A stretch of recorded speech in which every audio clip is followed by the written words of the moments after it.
오늘 설교 제목이 조금 수상합니다. 2.48의 비밀, 그렇게 되어 있는데, 어떤 분은 이거를 2대 48 혹은 2장 48절 이렇게 읽으시는 분도 계십니다. 제목을 한번 따라해 주시기 바랍니다. 2대 48의 비밀. 감이 오시는 분도 있고 또 약간 옳듯 말듯한 분도 계실 텐데, 이 설교의 앞부분을 조금만 들어보시면 이해가 되실 것입니다. 여러분, 66권으로 이루어진 이 성경 전체의 내용을 간단하게 두 단어로 요약해 보라고 한다면 여러분들 어떻게 하시겠습니까? 줄이고 또 줄이고 압축하고 또 압축하면 그 한 단어는 창조, 또 한 단어는 구원이라고 말할 수 있습니다. 한번 따라해 주십시오. 창조, 구원. 간단하죠? 구원이라고 하는 것은 다른 말로는 재창조라고도 말할 수 있습니다. 하나님께서 원래 창조하신 세상이 있었는데 거기에 좀 문제가 생겼기 때문에 하나님께서는 새 일을 행하셔야만 했습니다. 그것을 가리켜 우리는 구원이라고 말하는 것입니다. 그런데 이 66권으로 이루어진 이 성경 전체를 또 다시 한 권으로 줄일 수 있다면 그것은 바로 창세기라고 말할 수 있습니다. 사실 창세기에는 창세기만 있는 게 아니고 거기에 요한계시록까지 사실은 다 들어 있습니다.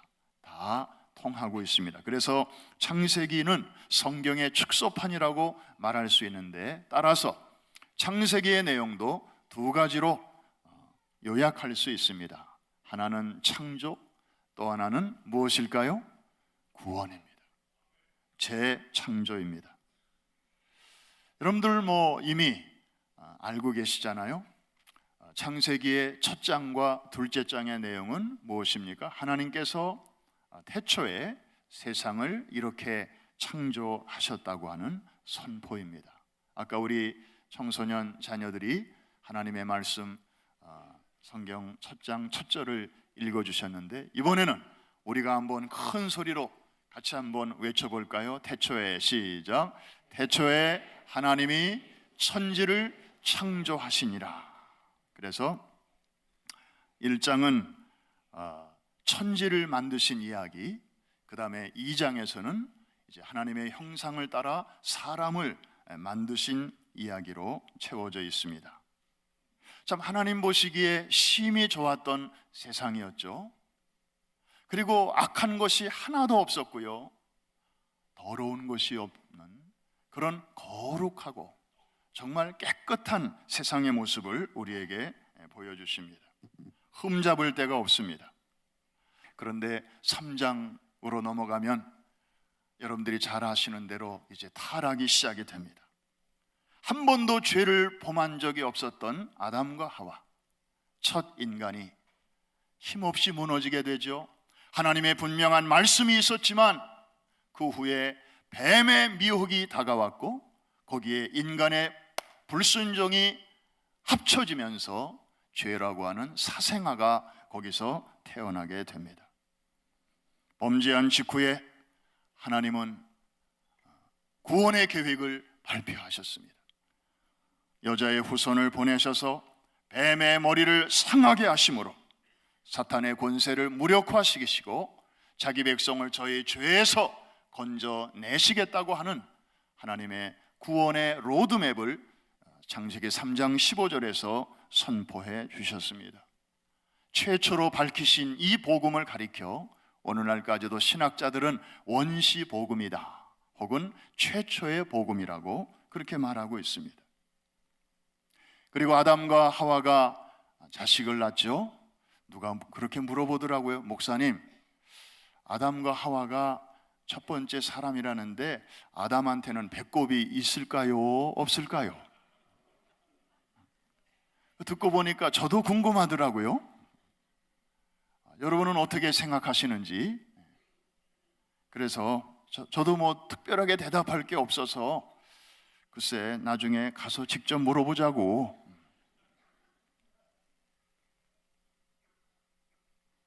그런데 아담과 하와 사이에 태어난 자녀들이 있었죠. 카인과 아벨. 이들에게는 분명히 배꼽이 있었을까요? 없었을까요? 그건 있었을 거예요. 정상적인 출산의 과정을 통해서 태어났기 때문에. 그런데요, 얼마나 이뻤겠습니까? 최초의 베이비 아닙니까? 카인과 아벨. 요즘 막 태어난 애들 봐도 그렇게 이쁜데, 여러 형제들에 이어서 그 다음에 태어난 애도 그렇게 이쁜데, 인류 역사상 전에도 없었고 정말 최초의 갓난아이가 태어났으니 얼마나 사랑스러웠겠습니까? 그런데 이게 웬일입니까? 이 카인과 아벨, 자라면서 서로 시기와 질투, 미움, 이런 것들이 찾아오게 되었습니다. 결국에 미움은 살인으로 이어졌습니다. 자기 동생을 죽여놓고 싹 파묻어 놓고 하나님이 질문하십니다. 카인아, 내 아우가 어디 있느냐? 그럴 때 사실 카인이 그때 정직하게, 솔직하게 자신의 잘못과 실수를 인정했더라면 아마 창세기의 스토리는 또 다른 방향으로 갔을지도 몰라요. 그런데 카인이 뭐라고 말하죠? 내가 내 아우를 지키는 자니까? Am I my brother's keeper? 너무나 천연덕스럽게, 마치 남의 일인 것처럼 자기가 저질러 놓고도 그것을 그렇게 거리를 두고 있는 그런, 정말 창세기 1장과 2장과는 너무 분위기가 다른 그런 모습을 보게 됩니다. 많은 문학가들은 그래서 이런 인간의 본연 깊숙이 잠재하고 있는 철저한 이 죄성, 이런 것을 파헤치면서 카인의 후예, 이런 소설도 쓰고요, 그 다음에 에덴의 동쪽 이런 영화도 만들고, 그래서 여기서부터 많은 작품들이 또 나오게 됩니다. 그러다가 노아의 홍수 사건은 그야말로 그 당시 사람들이 보여줄 수 있는 죄악의 극치를 우리에게 보여줍니다. 하나님은 물로 심판하셨죠. 판을 새로 짜셨습니다. 사람 지으신 것을 후회하셨다고 했습니다. 심판 후에 사람으로서는 노아의 8 식구가 이제 아라랏산 거기에서 두 발을 땅에 딛고 새로운 인류의 역사가 시작이 되었죠. 새로운 땅에서 이제 새로운 인류가 번성하기 시작했습니다. 그 당시에는 얼마나 여호와를 경외했겠습니까? 정말 보이지 않는 하나님을 보는 것 같이 하면서 저들은 두렵고 떨리는 마음으로 하루하루 1분 1초를 그렇게 살았을 것입니다. 그런데 시간이 흐르면서 사람들은 점점 하나님을 멀리하기 시작했습니다. Generation to generation, 이게 세대가 흘러가면서 신앙이 좀 잘 이렇게 물려져야 될 텐데, 그 당시에는 그렇게 부모들이 잘 못했던 것 같습니다. 한 세대에 걸러가면서 신앙이 더 약해지고 또 한 세대에 지나가면서 더 약해지고, 그래서 다음 세대가 조금 지나니까 다른 세대가 되어버리고 말았습니다. 결국에 그런 후손들이 모여서 나중에 궁리를 하는데 커다란 탑을 쌓자, 그리고 높은 그 대를 쌓자, 얘기를 듣자 하니 하나님이라고 하는 신이 오래전에 우리 조상들을 물로 심판했다고 하더라. 그 하나님이 언제 또 그런 일을 할지 모르니 그때를 대비해서 우리 힘을 모으자. 흩어지면 죽고 뭉치면 산다. 어려서 많이 듣도 보던 말 같은데,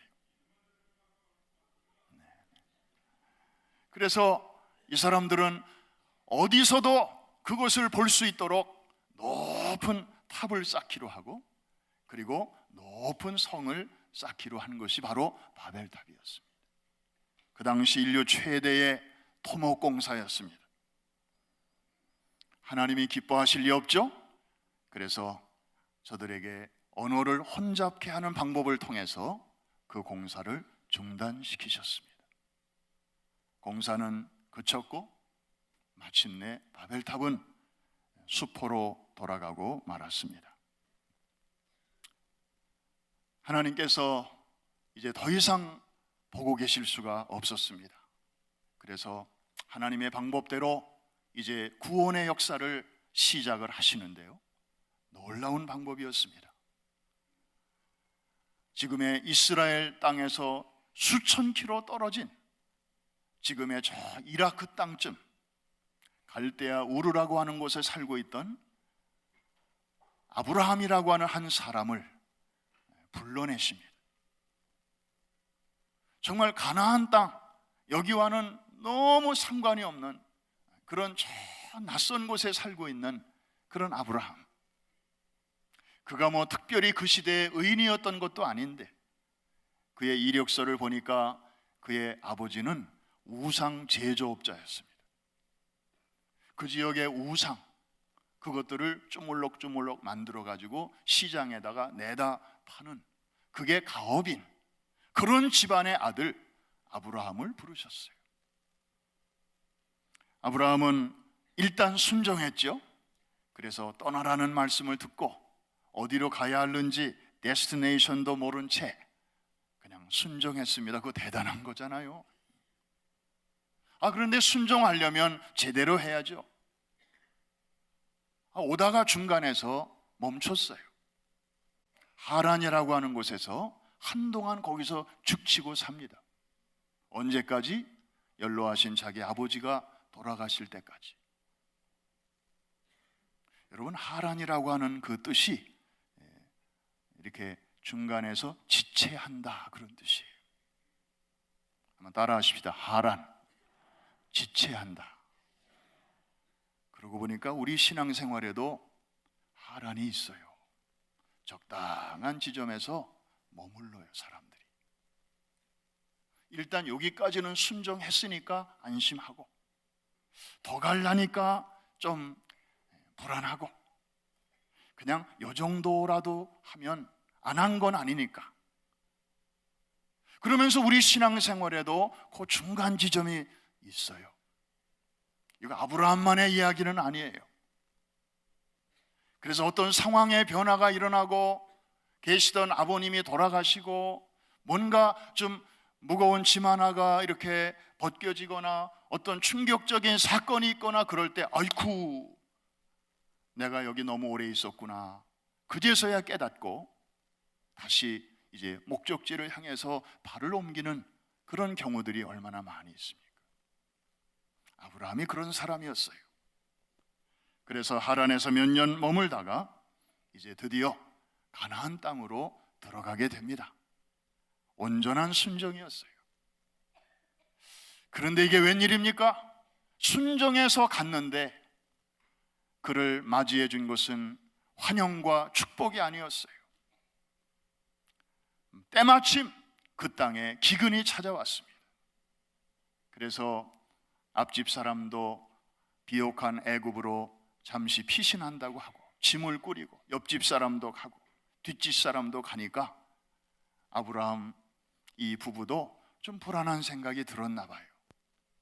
그래서 다들 가니까 우리도 갑시다 해가지고 하나님이 지시하신 그 땅을 떠나서 이제 상황을 쫓아 형편 따라 이집트로 잠시 피하게 됩니다. 하나님은 아브라함에게 찾아오셔서 또 한 번 약속을 확인하십니다. 아주 엄청난 세레모니를 통해서 그 언약을 체결하십니다.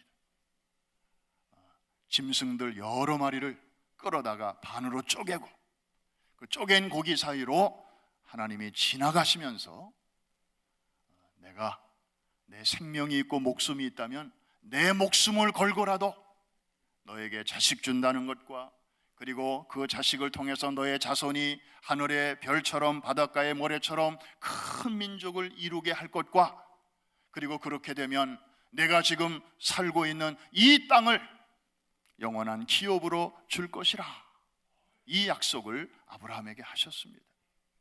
이게 창세기 15장이죠. 그런데 16장으로 넘어가자마자 무슨 사건이 생깁니까? 사라가 이렇게 아브라함을 꼬셔가지고 첩을 얻게 합니다. 아니, 애굽에서 올 때 첩을 데리고 왔는데, 그 여종을 데리고 왔는데 그 여종을 통해서 자식을 낳도록 사라가 아이디어를 냅니다. 이때 아브라함이 못 이기는 척하고 이걸 또 받아들입니다. 그래서 약속의 아들 이삭을 낳기 전에 아브라함 부부는 이스마엘이라고 하는 하나님이 기뻐하시지 않는 그런 자식을 얻게 됩니다. 문제가 뭐였습니까? 기다리지 못하는 조급함이었습니다. 우리에게도 얼마나 이런 원치 않는 속성이 우리 안에 있는지 몰라요. 우리 신앙생활에서 정말 우리에게 때때로 필요한 것이 이 기다림인데, 특별히 우리 한국의 크리스찬들은 이게 참 어려운 것 같아요. 빨리빨리. 그래서 항상 하나님이 너무 느리게만 느껴지는 거 있죠. 왜 하나님은 우리처럼 이렇게 빨리 못 하시나? 결국에 아브라함은 그 당시에는 있을 수 있는 실수인 것처럼 보였지만, 그러나 이것이 미치는 영향은 너무너무 컸습니다. 이삭과 이스마엘의 갈등, 이것이 오늘날 중동 문제의 핵심 아닙니까? 더 나아가 기독교와 이슬람 문명의 충돌을 가져오는 불씨가 되었습니다.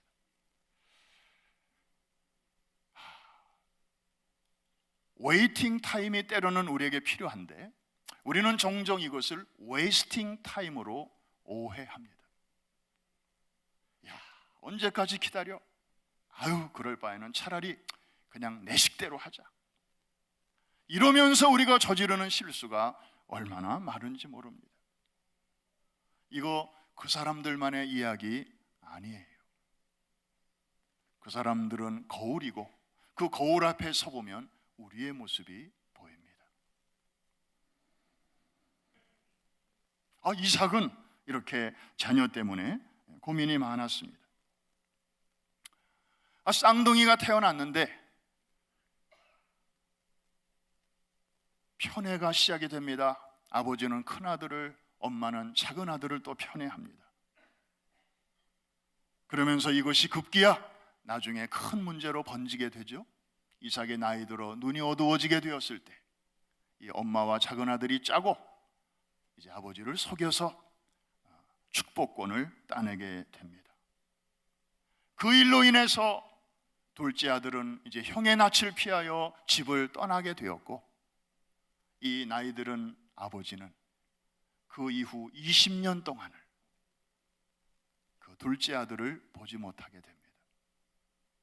다행스럽게도 이 야곱이 20년 만에 고향으로 돌아온 후에 아버지는 눈을 감게 되죠.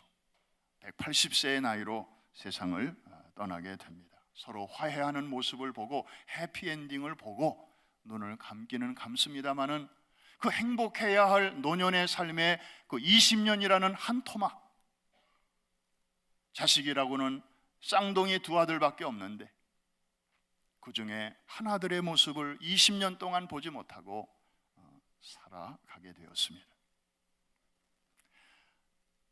야곱, 참 셈이 많고 지기 싫어하는 성격이었습니다. 그래서 이 야곱이라고 하는 말 자체가 발꿈치를 잡았다, 자기보다 약간 먼저 나가는 형한테 지기 싫어서 발꿈치를 잡았던, 그러면서 세상에 나왔던 이 야곱이었기에 이름을 그렇게 지었던 것 같습니다. 야반 도주했고 외삼촌의 집에서 20년 동안 정말 자기 스스로의 표현에 의하면 험악한 세월을 보내게 되었습니다. 그러면서 보통은 아내가 1명 내지 2명 정도였는데 야곱은 여복이 많아서 2명의 아내와 플러스 2명의 첩을 얻게 됩니다. 여인들의 암투가 자연 대단했던 것 같습니다. 언니 동생 사이에도 남편의 사랑을 좀 더 많이 얻기 위해서 여러 가지 음모와 그리고 수작들이 벌어지게 됩니다. 아마 성경에서 여러분들이 합한채라고 하는 그런 독특한 식물을 발견하게 되는 대목이 바로 그 대목입니다. 합한채는 요즘 말로 번역하면 바이아그라.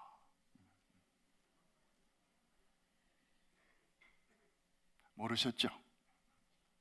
그러니까 이미 그 시대에 그런 그 약을 먹으면서 그렇게 쾌락을 즐기고 자식을 낳고 그랬었어요. 4명의 여인에게서 12명의 아들과 1명의 딸을 낳습니다. 그런데 이들 가운데도 한 형제지만 얼마나 보이지 않는 또 갈등이 있었는지, 오죽하면 하나님께서 모세를 통해서 그 후손들이 40년 동안 광야를 행진할 때 텐트를 칠 때에도 한 어머니 배에서 나온 형제들끼리 이렇게 모여서 텐트를 치게 했습니다. 그래서 동서남북으로 그렇게 갈라서 텐트를 치고 행진할 때에도 그 엄마 뱃속에 그 족보를 따라서 그렇게 끼리끼리 행진하도록 하셨습니다.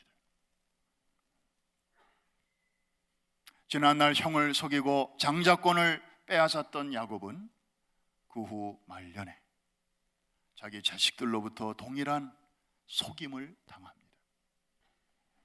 자, 이 요셉 어린 나이에 팔려갔습니다. 요즘 말로 말하면 인신매매 된 것입니다. 그것도 모르는 사람에게가 아니라 자기 가족에게서. 그 어린 마음에 얼마나 큰 상처가 되었겠습니까? 열심히 일했습니다. 가족이 그리울 때마다 섬기는 집안의 어른들을 가족이라고 생각하고 요령 피우지 않고 열심히 일했습니다. 인정받았습니다. 그런데 어느 날 그에게 어려운 일이 닥칩니다. 누명을 쓰고 감옥에 가게 됩니다. 그런데 사실 하나님께서는 그런 어려운 일들을 통해서 하나님이 하시고자 하시는 그 일을 차근차근 진행하고 계셨습니다. 높은 관리들의 꿈을 해몽해 주었습니다. 그래서 자기의 석방도 늘 기대하고 있었는데 그날은 오지 않았습니다. 요셉은 거기서 또 배신을 당하게 됩니다. 그러다가 드디어 in his time, 하나님의 시간이 되었을 때 그 석방된 신하가 새까맣게 잊고 있었던 요셉이 생각나면서 왕이 꾼 꿈을 해몽할 자로 요셉을 불러오게 되죠. 그래서 요셉이 성령의 감동을 받아서 그 꿈의 내용을 잘 풀어주게 되면서 그는 애굽의 제2인자로 올라가게 됩니다. 그리고 거기서 결혼을 하고 이제 2 아들을 낳죠. 므낫세와 에브라임이라고 하는 2 아들을 낳습니다. 므낫세라고 하는 이름 속에는 지난날에 내 모든 고생한 거 다 잊으련다, 그런 각오가 들어있고, 에브라임이라고 하는 둘째 아들의 이름 속에는 내가 다른 건 몰라도 하나님이 나로 이 창성케 하신 이 은혜와 축복은 내 눈에 흙이 들어오기 전까지 나는 결코 잊지 않으련다, 그런 요셉의 각오가 들어있는 이름들이었으면 한번 따라해 주시기 바랍니다. 므낫세, 잊으련다. 에브라임, 잊지 않으련다. 무엇을 잊기로 했습니까? 지난날에 자기 고생한 거, 사람들에게 상처받고 가족들에게 시달리고 그리고 철석까지 믿었던 사람들에게 배신당하고 이런 것들을 다 잊기로 했다. 이게 바로 므낫세입니다. 그리고 에브라임, 하나님이 나 같은 자를 이렇게 높여주신 이것은 전적으로 하나님의 은혜다. 내가 이것을 어찌 잊으랴. 그래서 사랑하는 자식들의 이름을 그렇게 짓고 부를 때마다 볼 때마다 그것을 자신에게 리마인드를 시켰던 것입니다. 참 눈물겨운 이야기입니다. 한 번 더 두 아들의 이름을 따라해 주시기 바랍니다. 므낫세, 에브라임. 여러분도 잊어야 할 것을 주의 사랑으로 잊게 되시기를 주의 이름으로 축원합니다. 그러나 결코 잊어서는 안 될 하나님의 은혜와 축복은 끝까지 간직하게 되기를 주의 이름으로 축원합니다. 이 두 가지를 거꾸로 하는 사람이 많아요. 하나님의 은혜는 쉽게 잊어버리고 그저 누구한테 말로 혹은 그저 작은 일로 상처받은 것 때문에 참 못 이루고 오래도록 아파하고, 이거 거꾸로 사는 사람들이 너무 많아요. 한번 따라해 주시기 바랍니다. 헷갈리지 말자. 줄긋기를 잘하자. 그래서 건강한 성도의 삶은 이렇게 므낫세와 에브라임이 공존하는 삶인 줄로 믿습니다. 요셉은 말년에 참 행복하게 살았습니다. 사랑하는 가족들을 다 초청하고 가족들은 가족 이민 갔습니다. 아주 미국의 뉴저지 같은 그런 비옥한 그 고센이라고 하는 나일강 삼각주에 있는 그 땅에, 나라에서 준 땅에 저들은 정착하고 영주권 받고, 그리고 거기서 알콩달콩 살게 되었습니다. 한 70명이 이주했는데 나중에는 한 200만 정도로 이제 후손들이 늘어나게 되었습니다. 정말 하늘의 무별처럼 바닷가의 모래처럼 그렇게 너의 후손이 창대하게 될 것이라고 하나님께서 오래전에 아브라함에게 약속하셨는데, 그 프라미스 하나님이 요셉 때에 이루어 주셨습니다. 이제 요셉도 나이가 들어서 애굽에서 이제 숨을 거두게 되었고, 사람들이 모여서 그의 입관식을 거행하게 되는데, 요셉이 관 속에 들어가는 그 장면으로 창세기는 이제 맞춰지고 있습니다. 광대한 우주, 하나님의 천지창조로 웅장하게 시작된 창세기는 이렇게 어둡고 작은 한 관으로 압축되어 끝나고 있습니다. 휴, 창세기 다 훑었습니다. 사실 이게 뚝뚝 떨어진 이야기들이 아니고 하나님의 웅장한 드라마, 거기에 이런 사람도 등장하고 저런 사람도 등장하고 주연도 있고 조연도 있고, 그러면서 감독은 이제 하나님이 감독을 하셨습니다. 여러분, 다시 제목으로 돌아갑니다. 제목이 뭐였죠? 2대 48. 2대 48이 주는 교훈 두 가지를 간단히 말씀드립니다. 첫째로, 하나님은 당신의 관심이 당신 자신에게보다는 우리에게 있다는 사실입니다. 당신 자신에 관한 일은 겨우 2장만 쓰셨습니다. 정말 거룩하고 정말 흠이 없고, 그리고 전능하신 하나님의 모습이 곳곳에 배어 있는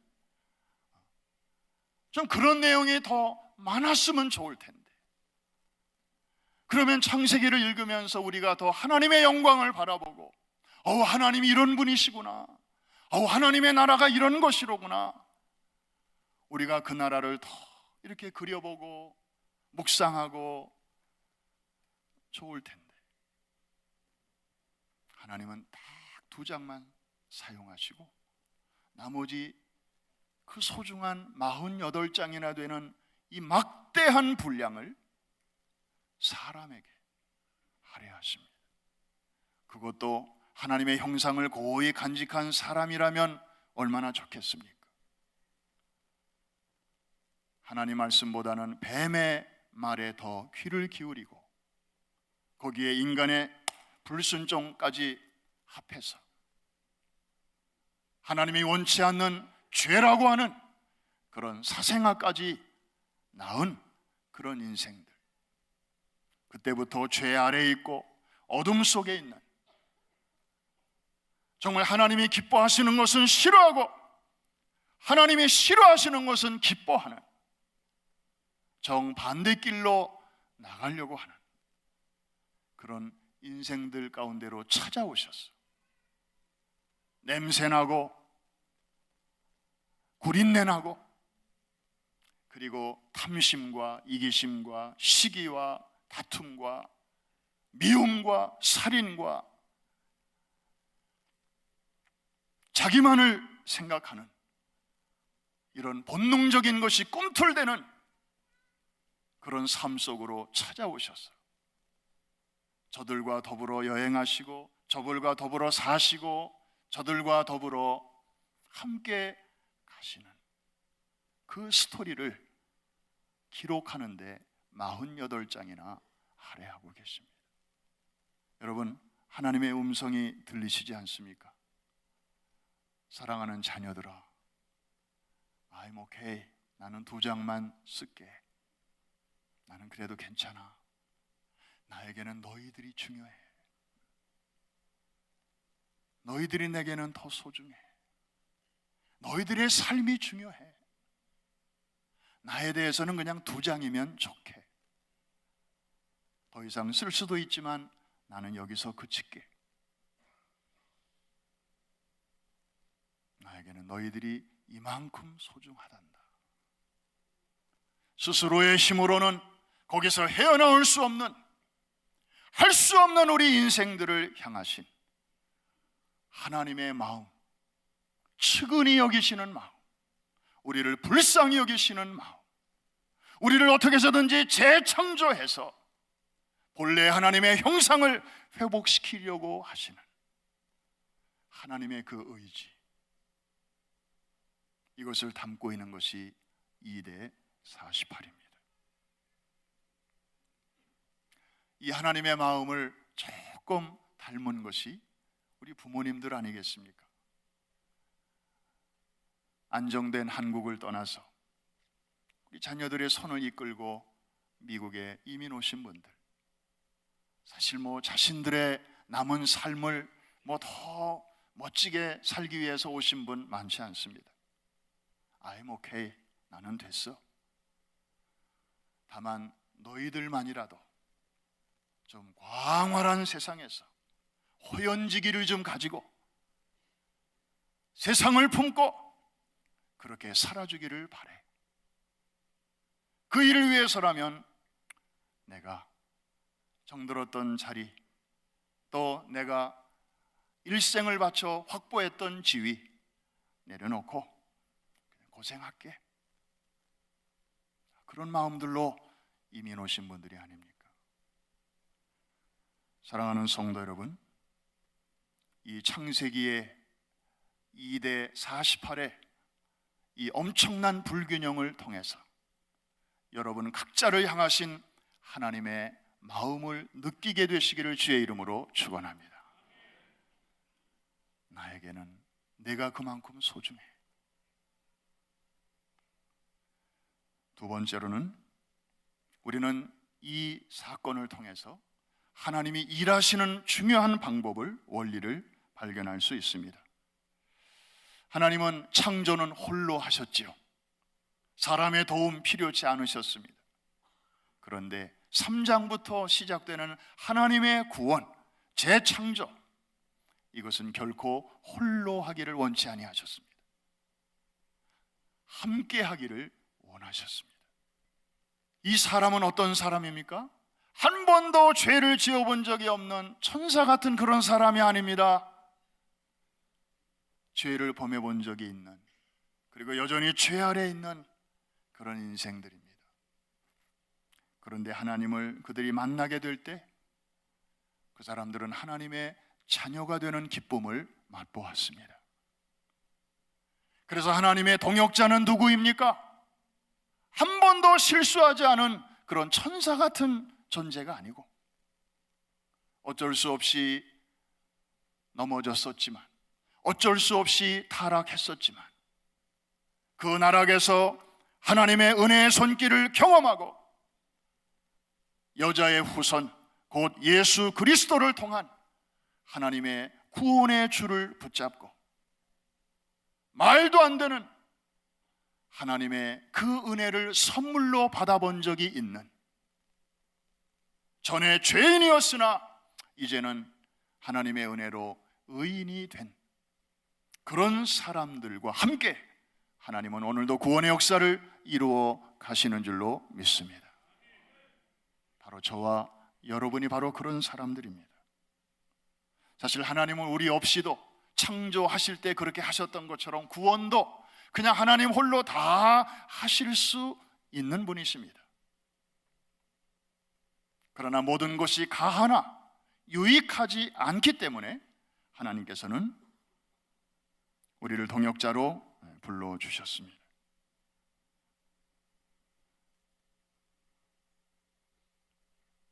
하나님은 홀로 일하시는 것을 별로 안 좋아하시는 분 같습니다. 그래서 창세기에 보니까 하나님이 일하실 때 항상 같이 하셨더라고요. 성부와 성자와 성령님이 함께 일하셨습니다. 사람이 독처하는 것이 좋지 못하니, 그 다음에 한번 따라해 주시기 바랍니다. 우리가 우리 형상을 따라 사람을 만들자. 내가 나의 형상대로 사람을 만들어야지 이렇게 말씀하신 게 아니고, 우리가 우리의 형상을 따라 사람을 만들자. 범죄한 우리를 재창조하실 때에도 성부와 성자와 성령은 늘 함께 일하십니다. 에베소서 1장을 보니까 성부 하나님은 우리의 구원을 계획하시고, 성자 예수님은 하나님의 계획에 따라 이 땅에 오셔서 하나님이 택하신 자들을 당신의 피로 씻어서 건져주시고, 그리고 성령 하나님은 성부께서 계획하시고 성자께서 피로 건져주신 그 영혼의 성령의 불을, 도장을 찍으셔서 인쳐주셔서 너는 내 것이다, 하나님의 구원 계획을 확증하여 주십니다. 할렐루야. 그래서 우리의 구원은 얇은 줄로 된 것이 아니고, 성부 하나님이 일하시고 성자 예수님이 동원되시고 성령 하나님까지 더불어 역사하시는 삼겹줄로 단단히 묶어진 구원인 줄로 믿습니다. 오늘 전도서에도 그 말씀이 있습니다. 혼자서는 넘어지고 두 사람이면 겨우 감당할 수 있지만, 한번 따라해 주시기 바랍니다. 삼겹줄은 쉽게 끊어지지 아니하느니라. 그러므로 여러분들의 지금 서 있는 구원이라고 하는 이 파운데이션은 일반 건물과 같은 허술한 기초 위에 된 것이 아니고, 영원히 변치 아니하시는 성부 하나님의 계획과, 그리고 성자 예수 그리스도의 보혈의 은혜와, 그리고 성령 하나님의 인치심, 이 세 가지가 합력해서 여러분이 그 구원의 파운데이션 위에 서 있기 때문에 아무도 흔들 수 없는 확실한 구원이 되는 줄로 믿습니다. 환경이 혹은 사탄의 속삭임이 여러분들의 구원을 흔들려고 할지라도 그때 담대히 선포하십시오. 너는 나의 구원을 가져갈 수 없다. 너는 나의 구원을 흔들 수 없다. 내가 삼위일체 하나님보다 더 능력이 크다면 모를까? 우리 하나님이 모든 신 중에 뛰어난 신이시므로 나의 구원을 감히 해할 자 없는 줄로 믿습니다. 이 구원의 확신을 가지고 우리 주님과 함께 더불어 동역하시고 승리하는 우리 모두가 될 수 있기를 바랍니다. 토저의 말처럼 주여, 녹슬어서 못쓰게 되어 버려지기보다는 계속 쓰임받아 닳아 없어지는 편을 택하겠나이다. 이런 마음으로 하나님이 여러분에게 줄로 재어주신 그 지역에서 귀하게 쓰임받으시는 우리 모두가 될 수 있기를 주의 이름으로 축원합니다. 기도하겠습니다. 주님만